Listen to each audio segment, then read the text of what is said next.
টাকি রামকৃষ্ণ মিশনের মুকুটে নয়া পালক চালু হলো একাদশ ও দ্বাদশ শ্রেণীর কলা ও বিজ্ঞান বিভাগ। 1931 সালে 5 বিঘা জমির ওপর চাচের ঘর, টালির ছাউনি থেকে শিক্ষার জীবন প্রসার ঘটিয়ে নামী গবেষক থেকে চিকিৎসক, দেশ ও বিদেশের মাটিতে গৌরবমণ্ডিত করেছে টাকি রামকৃষ্ণ মিশনের ছাত্ররা। দেশের সেনা প্রধান থেকে বিদেশের মাটিতে গবেষক ও চিকিৎসক, টাকি রামকৃষ্ণ মিশনের ইতিহাস যেন স্বর্ণাক্ষরে লেখা রয়েছে ভারতবর্ষের মানচিত্রে।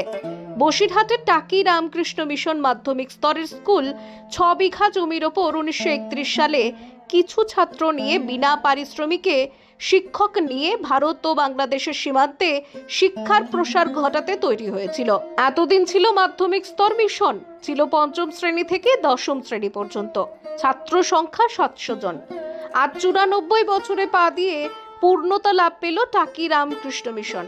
একাদশ ও দ্বাদশ শ্রেণীর হাই স্কুলে পরিণত হলো এবার, আর যার ফলে এখনকার ছাত্রদের আর রাজ্যের বিভিন্ন প্রান্তে গিয়ে পড়তে হবে না। মেধার সঙ্গে তারা এই মিশনে পড়েই সুনামের সঙ্গে ফলাফল করতে পারবেন। এই Ramakrishna mission high school Belur Math মিশনের শাখা এদিন একাদশ ও দ্বাদশ শ্রেণীর কক্ষ ফিতে কেটে প্রদীপ জ্বালিয়ে উদ্বোধন করেন বেলুড় রামকৃষ্ণ মিশন মঠের সহসভাপতি দিব্যানন্দজি মহারাজ। টাকি রামকৃষ্ণ মিশন হাই স্কুলের সম্পাদক শ্রীমৎ স্বামী পরিশুদ্ধানন্দজি মহারাজ, সভাপতি পূর্ণময়ানন্দজি মহারাজ।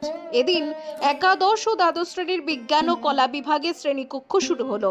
ছাত্ররা এই বিষয়ে জানাচ্ছেন, এতদিন আমাদের মাধ্যমিক পাশ করে জেলার রাজ্যের বিভিন্ন স্কুলে অ্যাডমিশন নেওয়ার জন্য ছুটে বেড়াতে হতো, এখন আর সেই সমস্যা থাকলো না।